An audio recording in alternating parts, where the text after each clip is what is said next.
2009년 7월 12일 주일입니다. 분당 성도님 부부가 올라간 다음 교회당 뒤에 있는 원탁에 삥 둘러 대화를 나누고 있었습니다. 예수님이 둘째를 통해 오늘에서야 그동안 별명 지어 주시기를 기다려 온 성도님들에게 별명을 하나씩 지어 주셨습니다. 맨 먼저 사모님에게 별명을 주셨습니다. 땡내라고 하셨습니다. 사모님은 별명을 받고 눈물이 난다고 했습니다. 그리고 얼마 후 땡 목사님에게 별명을 지어주셨는데 땡종이라고 하셨습니다. 다음은 땡 성도님의 별명인데 땡명이라고 하셨습니다. 그리고 사역을 받는 땡 형제님의 별명을 땡화라고 지어주셨습니다. 다음에는 목사님의 아들인데 이름과 같이 별명도 땡땡이라고 하셨습니다. 그리고 목사님의 딸에게는 땡해라는 별명을 지어주셨습니다.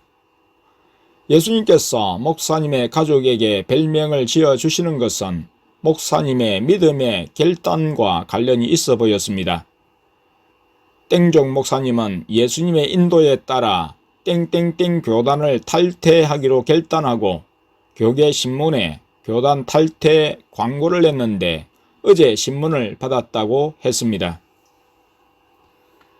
2009년 7월 12일 주일입니다. 저녁 식사 전에 예수님의 인도에 순종하여 둘째가 땡화 형제님에 대한 사역을 했습니다. 1시간 동안 계속된 사역에도 지치지 않고 마귀와의 싸움을 잘 치러내었습니다. 오늘에서야 땡순이를 통해 마귀의 정체를 더 알게 되었습니다. 몸 안에서 우두머리 마귀가 말하는 것이 아니라 말하는 마귀가 또 있었습니다. 말하는 마귀는 비교적 힘이 약한 마귀인데 몸에 돌아다니며 말을 하고 다니고 진짜 겁 높은 마귀는 말을 하지 않고 무기로 공격할 때마다 조금씩 고통을 당한다고 했습니다. 이틀간 말을 안 튼 마귀가 오늘은 낮과 밤 사이에서 많이 말했습니다. 저녁 식사 후 이야기를 나누던 성도님들을 예수님이 보내시고 땡명 성도님만을 남게 하셨습니다. 땡명 성도님과 이야기를 하게 하신 다음 집으로 가게 하셨습니다. 예수님이 나로 하여금 오늘 있었던 일을 글로 써라 하셨어.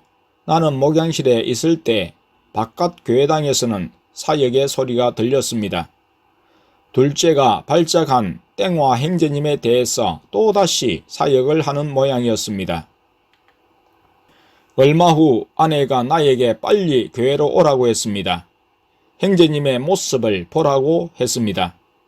아랫강단에서 형제님은 앉아있고 둘째가 마주 앉아 사역을 했습니다. 들으니 형제님 몸속 마귀들의 우두머리인 2등급 마귀와 대결하고 있다고 했습니다.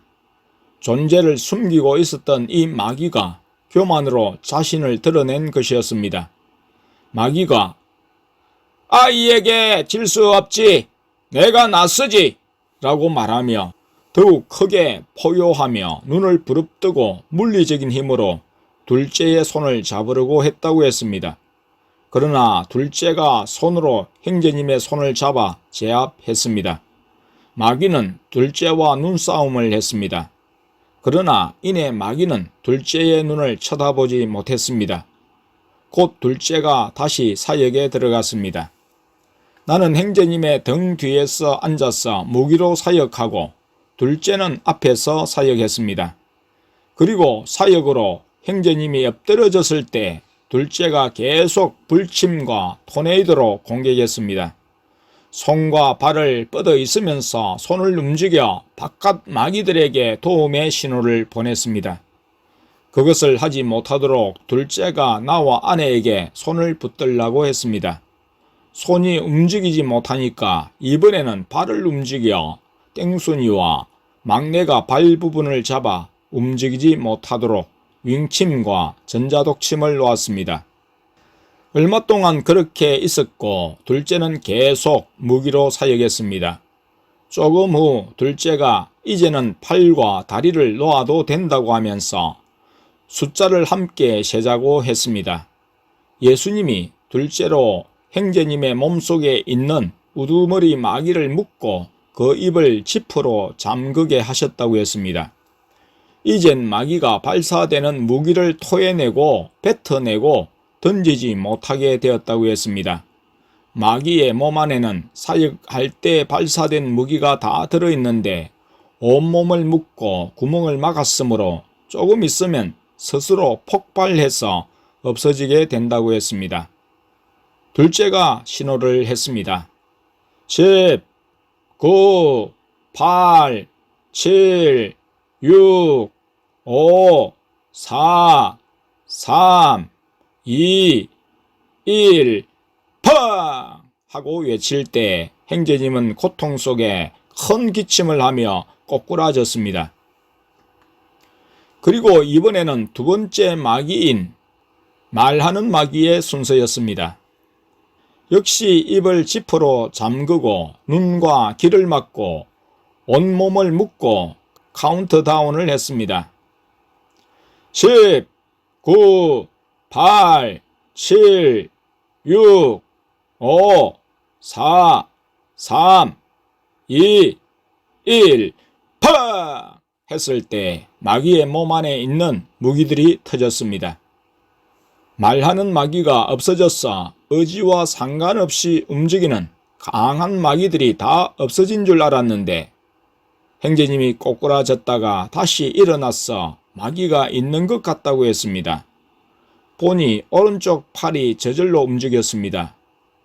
뿔이 치듯 움직였는데 마귀가 팔에 있다고 했습니다.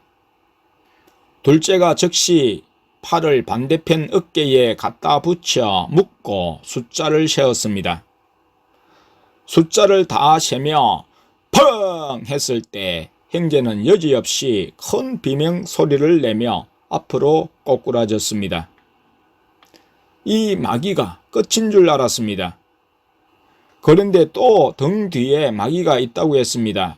형제님이 말했는데 마귀가 왜 말해? 안 돼! 라고 했습니다.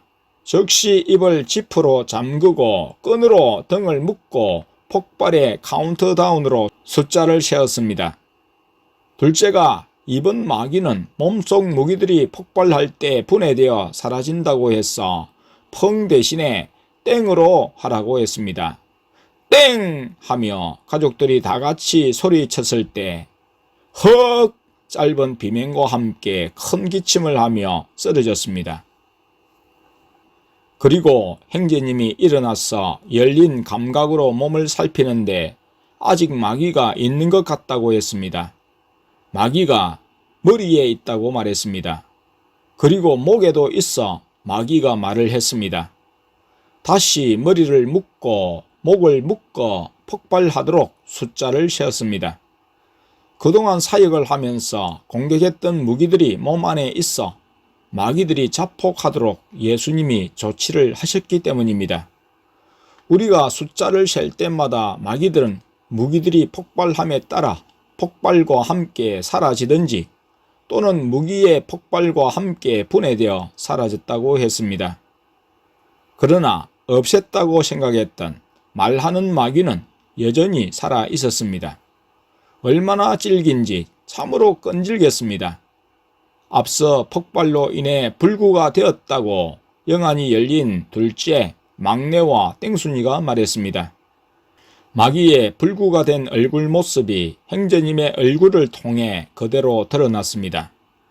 아내는 다시 목양실에 있는 알을 불러 불구가 된 마귀가 어떤 모습을 하는지 보라고 했습니다. 눈이 감기고 입이 찡그러진 모습으로 말을 하는데 고통하며 제대로 말을 하지 못했습니다. 둘째가 이제 불구가 되어서 동료 마귀들을 부르지도 못하는 상태가 되었다고 했습니다. 물론 몸 안에는 잔챙이 마귀들이 남아있지만 지금도 형제님의 몸을 마음대로 움직이는 마귀는 말하는 마귀였습니다. 몸이 떨어져 나가면서도 말을 하는 마귀, 불구가 된 그 마귀가 아직도 형제님을 괴롭혔습니다. 자폭이 계속 반복되었습니다. 마귀의 몸 안에 있는 무기들이 계속 터뜨려졌습니다. 우리의 카운트다운 목소리에 따라서 폭발하다가 어느 정도의 간격에 따라 저절로 계속 폭발이 되어 마귀는 계속 비명을 지르고 손을 위로 쳐들고 쓰러졌습니다. 결국 말하는 마귀는 더 이상 견딜 수 없어 나가고자 스스로 정리에 들어갔습니다. 형제님의 몸짓으로 통해 고스란히 드러났습니다. 얼굴에 씌어진 가면 같은 것을 벗어 던졌습니다. 팔에 씌어진 허물 같은 것을 벗어내고 등 뒤에, 배에, 그리고 다리도 손으로 허물 같은 것을 벗어내 던졌습니다. 그리고 마지막 심장을 꺼내야 하는데 하면서 아주 고통스러운 소리와 함께 자신의 심장을 꺼내어 버리는 모습을 냈습니다. 심장을 꺼낸 손은 떨렸고 심장을 꺼내 버릴 때 형제님은 잠시 멍했습니다. 잠시 후 힘겨운 듯 심장을 또 꺼내 버리고 다시 한 번 더 심장을 꺼내 거품침을 담는 큰 컵에 버렸습니다. 마귀들의 심장이 3개였던 것 같았습니다. 그런 다음에 아내가 괜찮아요? 물으니 정신이 난 형제님은 이제 괜찮은 것 같다고 말했습니다. 일어서서 움직이면서 잔챙이 마귀들은 있는 것 같은데 말하는 마귀는 없는 것 같다고 했습니다. 워낙 숨기를 잘해서 속다 보니 아내가 아직 있는 것 아냐? 했을 때 둘째가 의심이 적이다 고 하면서 의심을 타고 들어간다고 했습니다. 형제님은 다시 고통의 비명과 함께 몸이 마귀에 의해 움직여졌는데 무기들이 폭발함과 함께 말하는 마귀는 완전히 없어졌습니다. 이때가 13일 월요일 새벽 1시 30분경이었습니다. 오늘로 형제님을 사로잡고 고통스럽게 했던 마귀들, 의지조차 무력화시키며 마음대로 주장했던 마귀들을 예수님이 지금까지 사역하여 몸에 축적된 무기들이 폭발하도록 함으로써 손쉽게 해결해 주셨습니다. 형제님에게 땡화란 별명을 주셨는데 그 별명대로 크신 긍휼을 베풀어 주셨습니다. 예수님이 형제님을 마귀의 압제에서 구원하신 손길에 감사드렸습니다. 우리가 생각할 수 없는 놀라운 방법으로 형제님을 마귀로부터 구원해 주신 삼위 하나님께 감사와 영광을 돌립니다. 할렐루야! 결코 둘째나 가족의 사역이 형제님을 사로잡은 마귀들을 없앤 것이 아니었습니다. 삼위 하나님이 친히 하셨고 다 하셨습니다. 우리는 하나님이 일하시는 도구로 사용될 뿐입니다.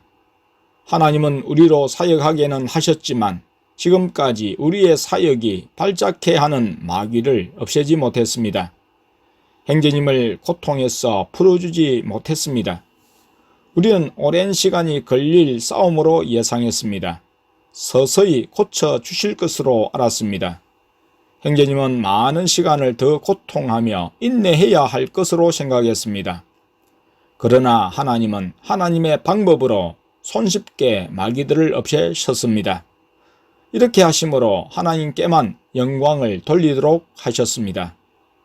마귀 방언을 하고 마귀에게 사로잡힌 사람들의 고통이 크지만 예수님께 긍휼을 구하며 믿음으로 인내하고 예수님 편에 서서 자신의 의지를 발동하여 마귀를 대적한다면 예수님의 크신 긍휼을 입게 된다는 점입니다. 마귀의 심장은 마귀의 집이자 생명을 공급받는 근거지였습니다. 형제님은 그것을 꺼내 손에 쥐었을 때 박동하는 것이 느껴졌다고 했습니다. 버렸을 때는 아무렇지가 않았다고 했습니다. 형제님이 우두머리인 마귀의 경우 둘째에게 제압당하기는 했지만 마음이 교만해져서 예수님이 정하신 룰을 어기고 물리적인 힘을 둘째에게 행사하려고 했다고 했습니다. 예수님은 주권적으로 마귀가 형제님을 사로잡아 사역의 공간 바깥으로 도망가지 못하도록 제한하셨고 욕도 못하게 하셨고 물리적인 힘도 행사하지 못하게 제한하셨음을 알 수 있었습니다. 욕을 못하는 마귀는 여러분의 사역 중에 내가 욕도 못하고 죽겠네 하고 말을 했었습니다. 여호수아가 백성에게 명하여 가로되 너희는 외치지 말며 너희 음성을 들내지 말며 너희 입에서 아무 말도 내지 말라. 그리하다가 내가 너희에게 명하여 외치라 하는 날에 외칠지니라 하고 여호수아 6장 10절. 이에 백성은 외치고 제사장들은 나팔을 불 때 백성이 나팔 소리를 듣는 동시에 크게 소리질러 외치니 성벽이 무너져 내린지라. 백성이 각기 앞으로 나아가 성에 들어가서 그 성을 취하고 여호수아 6장 20절.